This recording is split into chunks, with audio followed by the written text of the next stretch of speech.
Hola a todos, mi nombre es Francisco Pérez y soy profesor de matemáticas del preuniversitario. En esta clase veremos números naturales y números cardinales parte 2. Comencemos. Esta clase es la continuación directa de la parte 1 de números naturales y números cardinales. De esta manera veremos las operaciones de multiplicación y división siempre asociadas a las propiedades de los conjuntos numéricos y cerraremos con la operatoria combinada. Veamos la multiplicación.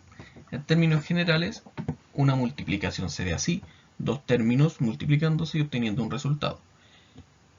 Los términos que se multiplican se llaman factores y el resultado de la multiplicación se le llama producto.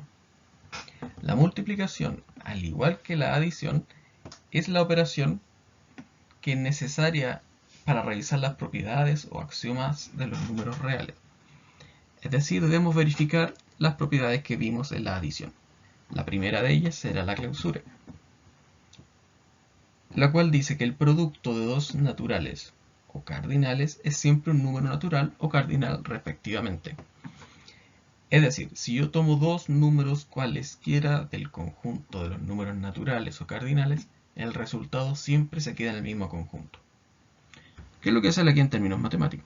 Tengo dos números naturales, los multiplico, me tiene que dar un número natural.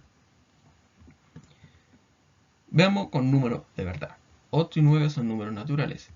Si yo los multiplico, la propiedad me dice que me tiene que dar un número natural. Y efectivamente, 8 por 9 es 72 y eso es un número natural. Conmutatividad. Si yo multiplico dos números naturales o cardinales, da lo mismo el orden al que lo haga. El orden de los factores no altera el producto. ¿Qué es lo que sale aquí también matemáticamente? Tomo dos números naturales, entonces puedo multiplicar A con B y el resultado tiene que ser lo mismo que multiplicar B primero con A. Ejemplo, con números 4 y 12 son números naturales. Si yo multiplico a 4 le multiplico 12, obtengo 48.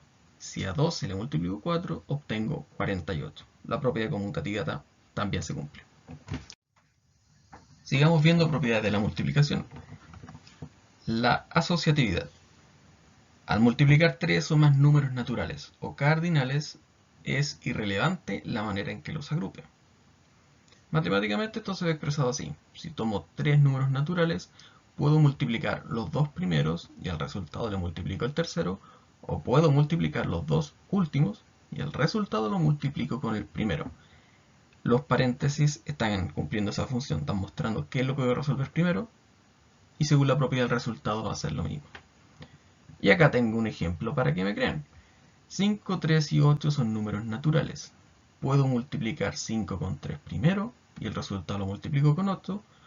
O puedo multiplicar 3 y 8 primero y el resultado lo multiplico con 5. Nuevamente los paréntesis indican que se va a resolver primero.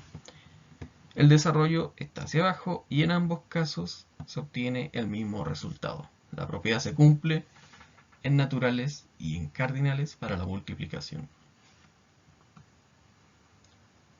La adición tenía su propio elemento neutro, la multiplicación no se va a quedar atrás. Existe un elemento neutro de la multiplicación y es el 1. Eso quiere decir que si yo tomo cualquier número natural o cualquier número cardinal y lo multiplico con 1, el resultado va a ser el número con el cual partí. En la adición, el elemento neutro no existía en los naturales, pero sí existía en los cardinales. En este caso, el elemento neutro de la multiplicación, tal como dije, es el 1. Ese número existe en ambos conjuntos, en los naturales y en los cardinales. Por lo tanto, esta propiedad se va a cumplir en ambos conjuntos. Expresión matemática, para todo elemento natural se debe cumplir que A por 1 tiene que dar el mismo número que escogí. Y se puede ver con un ejemplo. Existe una propiedad que une fuerzas entre la adición y la multiplicación, y esa es la distributividad. Ojo que se aclara distributividad de la multiplicación respecto a la adición. Y eso es por lo siguiente. Si tengo tres números naturales, cualesquiera, yo puedo multiplicar un número con una suma y el resultado va a ser lo mismo que tomar el número que está multiplicando afuera y repartirlo en los términos de la suma. Por eso se hace esta aclaración de multiplicación respecto a la adición, porque es este factor el que se distribuye respecto a la suma. Veamos un ejemplo. Si tengo los números 5, 3 y 8, que son números naturales, voy a hacer ambos desarrollos. 5 multiplicando la suma de 3 y 8, o 5 multiplicando al 3, mantengo la suma, y el 5 multiplica al 8, que es lo que está a la derecha. Siguiendo el desarrollo hacia abajo, se puede ver que el resultado es el mismo. En aritmética esto no tiene tanta utilidad porque uno toma el camino que es más rápido, el más directo.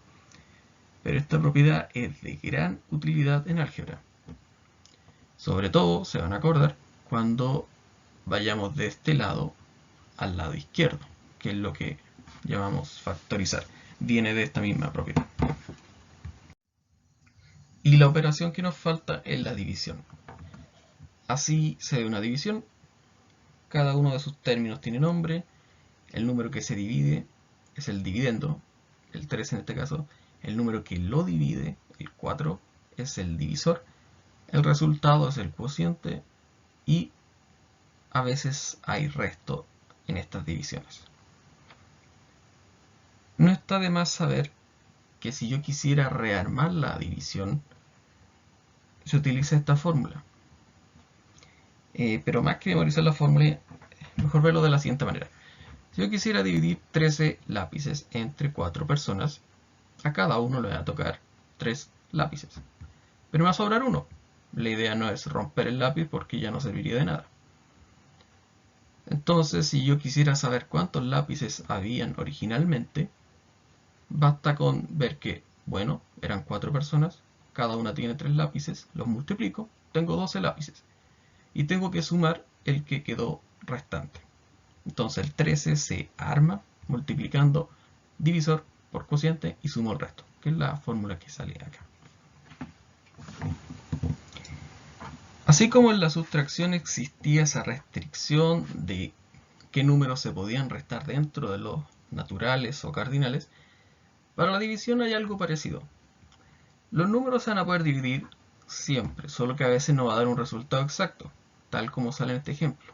Aquí hubo un resto igual a 1.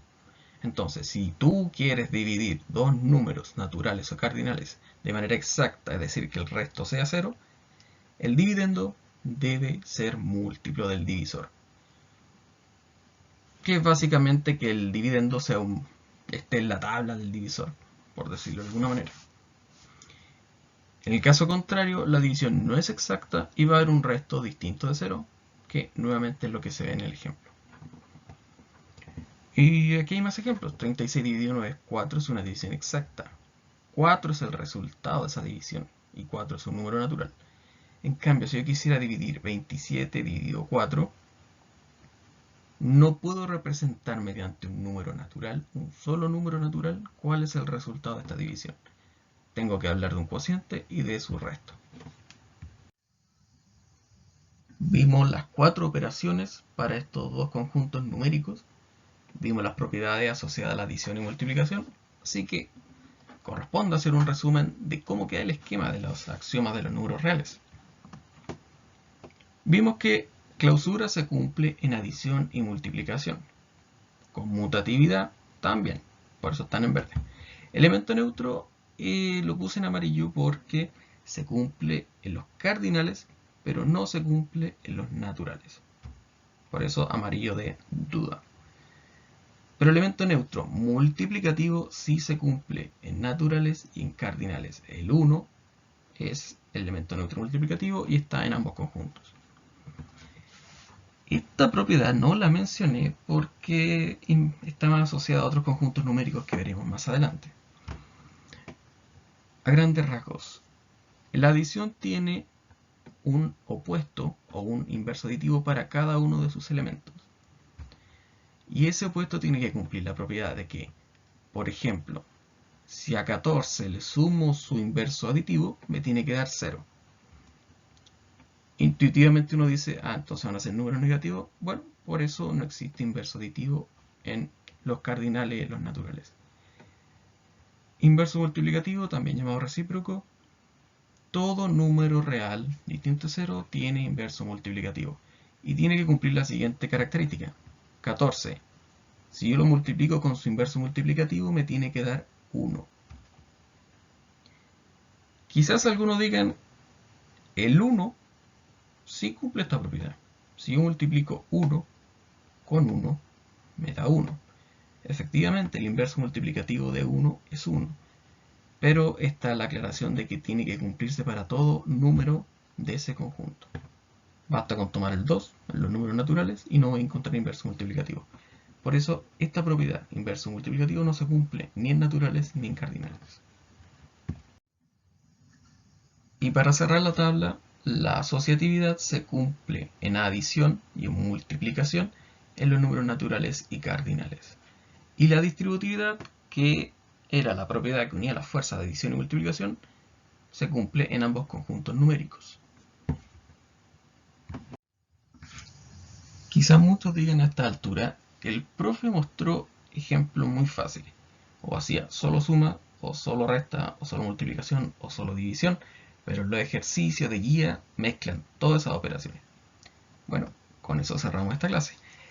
En la operatoria combinada, lo único que hay que recordar es la mnemotecnia Papo-Mudas, que da cuenta de cuál es la prioridad al resolver operaciones.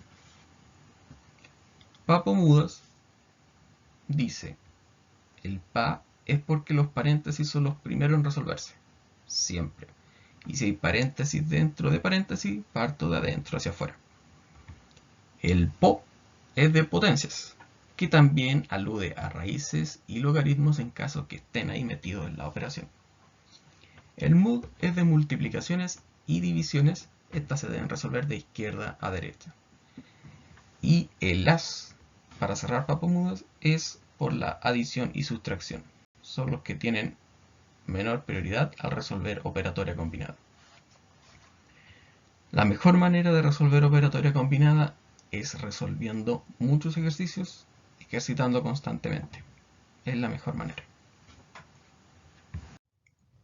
En esta segunda parte de números naturales y cardinales se vieron las propiedades o axiomas en los números naturales y cardinales asociados a la operatoria de la multiplicación. De esta manera se completaron todos estos axiomas referentes a números naturales. Además se vieron algunas características de la división y la mnemotecnia necesaria para la operatoria combinada. Espero que esta sesión te haya sido de utilidad. Recuerda que cualquier duda que tengas se la puedes consultar a tus profesores. Gracias.